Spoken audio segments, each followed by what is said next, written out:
Hi అండి. రీసెంట్‌గా నా ఫ్రెండ్ ఒకడు నాకు కాల్ చేసి, మామ ఇట్లా నార్త్ ఈస్ట్ కార్నర్‌లో ఒక ప్లాట్ తీసుకున్నానురా 30/70 విడ్త్ అంటే విడ్త్‌లో ఉన్నవి. అయితే ఒక హౌస్ ప్లాన్ చేస్తున్నాను. ఎలా ఏంటి అని అడిగితే నేను అడిగాను. పర్పస్ ఏంటి అని అడిగాను. అంటే ఏం కట్టాలనుకుంటున్నావు అందులో? దానివల్ల అంటే అది ఇన్వెస్ట్‌మెంట్ కింద నువ్వు ఉండడానికా అని అడిగా. ఇన్వెస్ట్‌మెంటే మామ అన్నాడు. అప్పుడు నేను అడిగా, పర్పస్ ఏంటి? రెంటల్‌కా? లేదా కట్టి అమ్మటానికా? అసలు ఏంటి? దాన్నేమన్నా సేల్ చేస్తావా ఒకవేళ? సో, తను చెప్పాడు, సేల్ చేసేది కాదు. జస్ట్ రెంట్‌లకి ఇద్దామని. సో, నేను అడిగాను, కొంత అమౌంట్ ఉందా? ఇబ్బందేం లేదా? అని అడిగాను. తనేమన్నాడంటే, నా దగ్గర అమౌంట్ అయితే ఉంది. కాకపోతే ఇన్వెస్ట్ చేస్తే ఎక్కువ అమౌంట్ రిటర్న్ వచ్చేటట్లుగా కావాలన్నాడు. సో, నేను చెప్పా, అట్లయితే నువ్వేం చేయాలంటే ఒక అపార్ట్మెంట్ కన్స్ట్రక్షన్ చేయాలి అని. షాక్ అయ్యాడు. అపార్ట్మెంట్ ఏంటి అని. అపార్ట్మెంట్ అంటే మినీ అపార్ట్మెంట్. అంటే జస్ట్ 10 ఫ్లాట్స్ ఉంటాయి. ఫ్లాట్‌కి వచ్చేసి మంత్లీ ఇన్కమ్ ఒక 10,000 అనుకుందాం. ఎంత లేదన్నా రూ. 1,00,000 నెలకి. సో, దాని ఇన్వెస్ట్‌మెంట్‌కి ఇబ్బంది లేదు. కానీ రిటర్న్స్ వస్తుందిగా. కాబట్టి నేను చెప్పా, స్టిల్ట్ ప్లస్ G+4.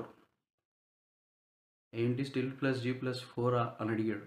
అవును, అపార్ట్మెంట్ కట్టొచ్చు. అది కూడా మినీ అపార్ట్మెంట్. సో, దాని గురించి డిస్కషన్ జరిగింది. తనకు నేను సజెస్ట్ చేసిందే నేను మీకు ఒకసారి రఫ్‌గా చూపిద్దామనేసి ఈ వీడియో చేస్తున్నా. సో, అది ఎక్కడ, ఎలా ప్లాన్ చేస్తున్నాడు అనేది ఇక్కడ అనవసరం. కానీ నేను మీకు చెప్పాలనుకుంటుంది 30/70 నార్త్ ఈస్ట్ కార్నర్ ప్లాట్. ఇందులో స్టిల్డ్ ప్లస్ G+4 కన్స్ట్రక్షన్ చేయాలి అంటే ప్లాన్ ఏ విధంగా ఉంటది? రూమ్ సైజెస్ ఏంటి? అసలు కార్ పార్కింగ్ ఉంటుందా? మరి లిఫ్ట్ ఎట్లా? స్టెయిర్‌కేస్ ఎట్లా? ఈ డీటెయిల్స్ అన్నీ వీడియోలో చెప్పుకుందాం. Hi friends, welcome to engineer Narendra YouTube channel. నేను ఇంజినీర్ నరేంద్ర. మీకు ఎలాంటి హౌస్ ప్లాన్ కావాలన్నా, అంటే ఎలాంటి టైప్ ఆఫ్ బిల్డింగ్ కన్స్ట్రక్షన్ చేయాలన్నా దానికి సంబంధించిన ప్లాన్ నేను అందిస్తాను. దానికోసం కింద స్క్రోల్ అవుతున్న నెంబర్ని కాంటాక్ట్ అవ్వచ్చు. ఛార్జెస్ వర్తిస్తాయి. ఎలా ఏంటి అనేది కాల్ చేసి కనుక్కోండి. సో, టాపిక్‌లోకి వెళ్తే, సో ఇదేనండి స్టిల్ట్ ప్లస్ G+4. కనబడుతుందా? నేను కనబడట్లా. Stilt plus G+4 apartment plan. So, దీన్ని నేను క్లియర్‌గా ఎక్స్‌ప్లెయిన్ చేస్తాను. వీడియో స్కిప్ చేయకుండా చూడండి. ఓకే. సో, ఇదండి 30/70 ప్లాట్. ఇక్కడ వచ్చేసి మనకి కార్ పార్కింగ్స్ ఉన్నాయి. తర్వాత స్టెయిర్ కేస్ ఉంది, లిఫ్ట్ ఉంది. ఇటు నుంచి ఇలా పైకి ఎక్కుతాం. అది. ఇది stilt floor plan. North east corner plot. 30 feet wide road, 30 feet wide road ఉంది ఈ ప్లాట్. అయితే దీనికి గ్రౌండ్ ఫ్లోర్ ప్లాన్ ఎలా వచ్చిందో చూద్దాం. సో, ఇక్కడ మనం చూస్తున్నాం కదా, యాక్చువల్గా ఇక్కడ నుంచి పైకి ఎక్కి ఇలా వస్తాం, లేదా లిఫ్ట్ నుంచి పైకి వస్తాం. వచ్చాక ఇది కామన్ కారిడార్. అంటే ఈ ఫ్లాట్కి ఫ్లోర్కి వచ్చేసి రెండే ఫ్లాట్స్ ఉంటాయండి. ఈస్ట్ ఫేసింగ్ కాబట్టి, అంటే east facing plot, west facing plot వస్తుంది. సో, మధ్యలో కామన్ కారిడార్. లిఫ్ట్ ఎక్కి పైకి రాగానే కామన్ కారిడార్లోకి వెళ్దాం. ఈ ఫ్లాట్లోకి ఇటు ఎంట్రన్స్, ఈ ఫ్లాట్లోకి ఇటు ఎంట్రన్స్. Main door. ఇది మెయిన్ డోర్. సో, ముందు ఈ ఫ్లాట్ చూద్దాము. సో, ఇక్కడ లివింగ్ రూమ్ ఉందండి. 10 వెడల్పు, 12 అడుగులు 3 అంగుళాలు పొడవు. ఇక్కడ దేవుని గది, అంటే చిన్నది షెల్ఫ్ లాగా వస్తుంది అనమాట. సో, ఇది ఆర్చ్ అండి. మనకి యాక్చువల్గా ఇక్కడ నుంచి గ్లాస్ డోర్ ఉంది చూసారా, బాల్కనీలోకి. ఇది ఆప్షనల్ అనమాట. మన ఇష్టం, మన ఇంట్రెస్ట్ని బట్టి. లేదండి నేను సగం దాకా డోరు అంటే సగం దాకా వాల్ పెట్టుకుంటాను, తర్వాత డోర్ పెట్టుకుంటాను అంటే అలా అయినా చేయొచ్చు. తర్వాత టీవీ యూనిట్ ఇది. ఇదేమో మెయిన్ డోరు, ఇదేమో బెడ్రూమ్ డోరు. ఆర్చ్ నుంచి ఇలా వస్తే కిచెన్ కమ్ డైనింగ్ ఏరియా. 10 అడుగులు వెడల్పు, 12 అడుగులు 3 అంగుళాలు పొడవు. Kitchen cum dining area. ఇది కిచెన్ ప్లాట్ఫామ్. సో, ఇక్కడ నుంచి డోర్ ఒకటి ఇచ్చాం యూటిలిటీ ఏరియాకి. అంటే వాష్ ఏరియా, అంటే వాషింగ్ మెషిన్ పెట్టుకోవచ్చు, ఇక్కడ అంట్లు బట్టలు వాడుకునే ఏరియా అనమాట ఇదంతా. తర్వాత ఇటొక బెడ్రూమ్ ఉంది, ఇటొక బెడ్రూమ్ ఉంది. సో ఈ బెడ్రూమ్కి సేమ్ ఇట్లాగనే ఇక్కడ ఇచ్చినట్టే గ్లాస్ డోర్ వచ్చింది. ఈ బెడ్రూమ్ కూడా అంతే, ఇటు బాల్కనీ వచ్చింది, ఇటు బాల్కనీ వచ్చింది. సో ఇక్కడ నుంచి టాయిలెట్, ఇదో టాయిలెట్, అటాచ్డ్ బాత్రూమ్స్ ఉన్నాయన్నమాట. అయితే బెడ్రూమ్ సైజెస్ వచ్చేసి 10 అడుగుల వెడల్పు, 12 అడుగుల లోతు. ఇది కూడా అంతే, 10 వెడల్పు, 12 లోతు. సో టాయిలెట్స్ వచ్చేసి 5 అడుగుల 6 అంగుళాల వెడల్పు, 3 అడుగుల 6 అంగుళాల పొడవు. సో ఇది ఈస్ట్ ఫేసింగ్ ప్లాటు. ఇప్పుడు వెస్ట్ ఫేసింగ్ ప్లాట్ చూద్దాం.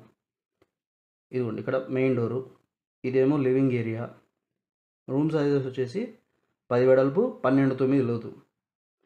సేమ్ ఈ ఫ్లాట్కి వచ్చినట్టే ఈ ఫ్లాట్కి కూడా గ్లాస్ డోర్ పెట్టుకునే అవకాశం ఉంది బాల్కనీలోకి. తర్వాత టీవీ యూనిట్, ఇక్కడ నుంచి బెడ్రూమ్ డోరు, బెడ్రూమ్ అనమాట, 10 వెడల్పు, 11 అడుగుల 9 అంగుళాల పొడవు. దీనికి మళ్ళీ డోర్ ఉంది ఇక్కడ, ఇది బాల్కనీ ఉంది. ఇక్కడ నుంచి టాయిలెట్ 3 అడుగుల 6 అంగుళాల వెడల్పు, 6 అడుగుల లోతు. సో ఇక్కడ నుంచి లివింగ్ రూమ్ నుంచి ఇది కిచెన్ కమ్ డైనింగ్ ఏరియా. ఇది వచ్చేసి 10 అడుగుల వెడల్పు, 12 అడుగుల 3 అంగుళాల పొడవు. ఇది కిచెన్ ప్లాట్ఫామ్. ఇక్కడ డోర్ ఉంది, యూటిలిటీ ఏరియా. దీనికి వచ్చేసి ఎల్ షేప్ వచ్చింది మొత్తం, ఇదంతా వాడుకోవచ్చు. సో ఇక్కడ నుంచి ఇదేమో చిన్న బెడ్రూమ్, 9 అడుగుల 9 అంగుళాలు వెడల్పు, 7 అడుగుల 9 అంగుళాలు పొడవు. సో ఈ రూమ్ కూడా ఇక్కడ బయట నుంచే డోర్ ఉందన్నమాట బాల్కనీలోకి. ఈ రూమ్కి ఇటు అటాచ్డ్ బాత్రూమ్ ఇచ్చాం, అంటే బాల్కనీలో నుంచి వచ్చేటట్లు.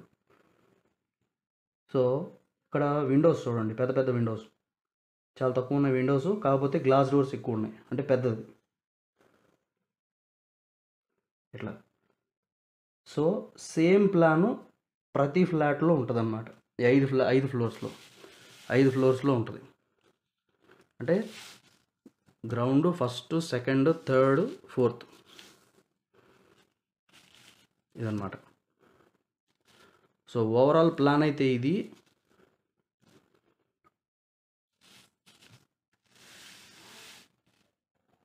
ప్లాట్ సైజ్ అయితే ఇది 30x70.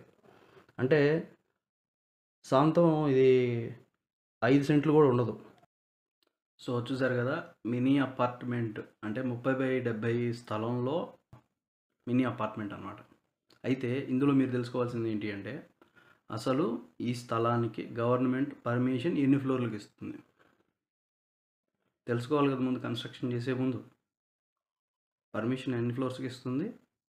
తర్వాత ఇందులో నేను కొన్ని చెప్పలా, అదేంటి, వాచ్మెన్ రూమ్, ఆ రూమ్కి అటాచ్డ్ టాయిలెట్. తర్వాత చిన్న చిన్న ఫంక్షన్స్ జరుగుతుంటే మనం ట్యాప్స్ పెట్టుకుంటాం కదా, అంటే వాష్ బేసిన్స్ లాగా బయట, అవి చెప్పలేదు. తర్వాత అసలు ఎన్ని కార్లు పడతాయి, బైక్ పార్కింగ్ ఎట్లా, ఈ ఫౌండేషన్ హైట్ ఎలా, ఫ్లోర్ ఫౌండేషను, తర్వాత ఫ్లోర్ టు ఫ్లోర్ హైట్ ఎంత, తర్వాత ఎలివేషన్ ఎట్లా, ఇంటీరియర్స్ ఎట్లా, ఒక్కొక్క ఫ్లోర్కి అసలు కామన్ కారిడార్తో సహా ఎంత ఏరియా వస్తుందనేది నేను చెప్పలా. సో ఇవన్నీ తెలుసుకోవాలి అంటే మీరేం చేయాలి, మమ్మల్ని కాంటాక్ట్ అయ్యి మీ రిక్వైర్మెంట్స్ మాతో చెప్తే కంప్లీట్ డీటెయిల్డ్గా, అంటే కంప్లీట్ డీటెయిల్స్ ఇస్తాం మేము. సో ఇప్పుడే కాంటాక్ట్ అవ్వండి. మీ ఇంటికి సంబంధించి, అంటే మీ ప్లాట్కి సంబంధించి అసలు చుట్టుపక్కల ఏముంది, మీరు ఏ విధంగా, అంటే మీ స్థలంలో ఏం కట్టాలి అనేది క్లారిటీ అనేది మీకు ఉండాలి ఫస్ట్. సో ఆ క్లారిటీ లేకపోయినా మమ్మల్ని సంప్రదించండి, ఐడియా ఇస్తాను. దానికి తగ్గట్టు ప్లాన్ డెవలప్ చేయొచ్చు, దానికి తగ్గట్టు కన్స్ట్రక్షన్ చేసుకోవచ్చు. ఓకేనా? సో ఈ వీడియోకి ఇంతే ఫ్రెండ్స్. సో ఛానల్కి సబ్స్క్రైబ్ చేయండి, మన వీడియోస్ని లైక్ చేయండి, షేర్ చేయండి. Thank you.